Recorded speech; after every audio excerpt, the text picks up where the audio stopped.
Então hoje qualquer coisa é digital. Aqui nós estamos aqui gravando isso em mídia digital, cartão de memória. Muito em breve iremos transmitir ao vivo também, né, Castilho? Sim. Mais uma evidência que vai ficar em cloud. Onde está esse cloud, quem gera, quem tem acesso, quem pode manipular, quem não pode. Quem é que preserva, agora indo na sua pergunta. Hoje nós temos aí sistemas, inclusive automatizados de preservação, comerciais. O Verifact, por exemplo, teve um julgado agora recente do STJ admitindo, né, o Verifact como ferramenta. Sim. Vou até aproveitar e fazer o link com o caso concreto. Então, o STJ também, meio do ano passado, nós tivemos, o Brasil teve aí 2 precedentes, que isso já foi alterado, mas de que o relator, de que o tribunal entendia que o WhatsApp Web não servia como evidência, pela fragilidade. E aí o questionamento que a gente faz é, quem é que pode atestar a fragilidade de um sistema? E essa fragilidade em si, ela é capaz de você afastar o meio de prova? Não é porque aquilo pode estar sujeito a uma alteração que você não vai usar. Tem que ver se foi feita a alteração. Nesses 2 casos, o STJ, a indagação nossa, inclusive em sala de aula, era o seguinte, mas o que disse a perícia? E quais foram os quesitos? Porque uma coisa é o poder, outra coisa é aconteceu ou não aconteceu e quais seriam as hipóteses disso poder ter acontecido ou não. E aí o magistrado vai fazer o seu juízo de valor. Então hoje, quando a gente fala em preservação de evidências, e aí as coisas se misturam. Porque tudo é digital. Então, vem o policial, vem a vítima, vem o advogado, vem o operador do sistema. O próprio cidadão. Vem o controlador, o operador, o próprio cidadão. Todo mundo tem acesso a isso. Então, quando, do ponto de vista da maturidade da evidência, chega um caso para mim, a primeira questão que a gente vai colocar dentro da análise do cenário, porque caiu o sistema todo, por exemplo, e a empresa precisa voltar a operar rapidamente.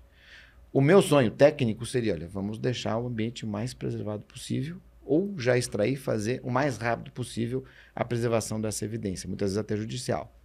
Mas às vezes não dá tempo, às vezes a empresa precisa voltar. Sim.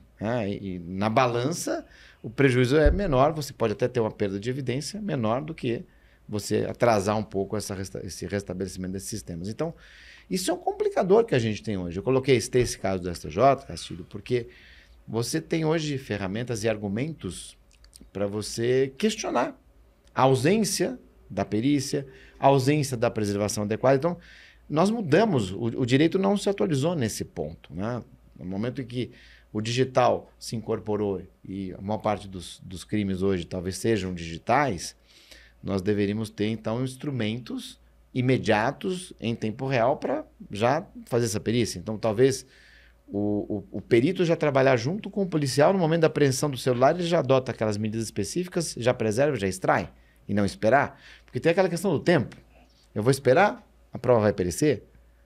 Né? Como é que fica esse? Esse é um grande desafio que a gente tem hoje. É que nas discussões judiciais não se chegou ainda a essa profundidade no dia a dia. Existem alguns processos... Eu acho que não demora, né? Viu, Renato? Renato, Ricardo, eu acho que é muito bom esse tipo de diálogo que a gente está tendo, porque nós somos, antes de mais nada, cidadãos.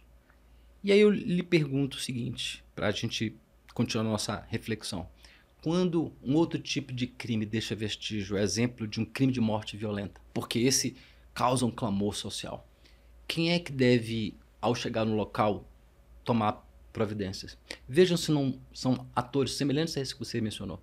Tem um policial, talvez o policial militar, que aqui no Brasil é quem chega primeiro na ocorrência. E aí o que ele deve fazer? Ele já deve lançar a mão de uma verificação para ver se tem DNA, se tem fluidos corporais ali, se tem um projetil, se tem uma arma do crime, ou ele deve preservar? E quais são as técnicas que ele deve utilizar para preservar um local de morte violenta? Esse ponto ele já está bem discutido porque morte violenta é um crime antigo, né? Nós temos aí Código Penal de 1940 e já falava do homicídio. E aí eu lhe pergunto também, para que a gente ache uma solução boa para isso, é que se esse crime deixa vestígios e nós temos técnicas para arrecadar, por exemplo, DNA, nós temos que agora observar de outro ponto de vista, que é, bom, o perito que chega, ele vai chegar com a rapidez necessária? E é possível que essas provas se percam? É possível que alguém plante uma prova A gente não pode colocar o DNA de terceiros ali para incriminar outros. E aí eu trago isso para a nossa discussão quanto às evidências digitais. Qual é a diferença? Qual é a diferença do fenômeno computacional, informático, digital, do ponto de vista legal, para esses outros casos? Que também a sociedade se coloca a reclamar do poder público uma atuação firme e técnica.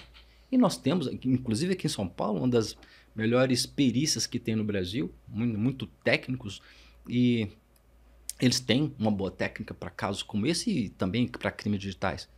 E a pergunta é, o quão rápido eles conseguem chegar no local? O quão rápido eles conseguem, tendo preservado, recolher essas evidências? Porque também o advogado quer tomar as suas medidas, né? Eventualmente até cautelatórias dos direitos do seu defensor. O cidadão também quer ver os seus direitos defendidos. Eu sempre penso como cidadão em primeiro lugar. Eu não gostaria de ver, numa situação qualquer, que a minha intimidade, a minha vida privada fosse devassada de uma maneira inadequada. Então, por isso que eu penso que quando a gente fala de escassez de recursos, o problema não está no direito e nem na boa técnica pericial, porque elas existem, são fartas. Inclusive, hoje em dia, para você entender, nós temos uma ferramenta criada na própria Polícia Federal, chama IPED, está disponível aí para organismos policiais na internet. IPED. IPED, então é uma ferramenta que ela certamente, se tivesse no mercado, custaria milhões.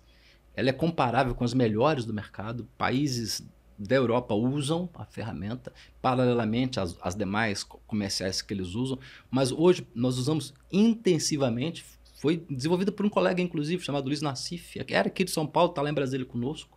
E aí eu lhe digo o seguinte, essa técnica ela é suficiente para proteger e para extrair os dados, né? Então, há um conjunto de passos a serem realizados até a extração dos dados, tendo uma vez sido preservados. Mas quando você começa a extrair os dados, quando você começa a lidar com esses elementos tecnológicos, você efetivamente já está tomando atitudes. Então, eu lhe digo que nós estamos com aquela situação clássica de outrora, que é uma demanda por recursos, sejam materiais, sejam humanos. Então, a rapidez depende disso.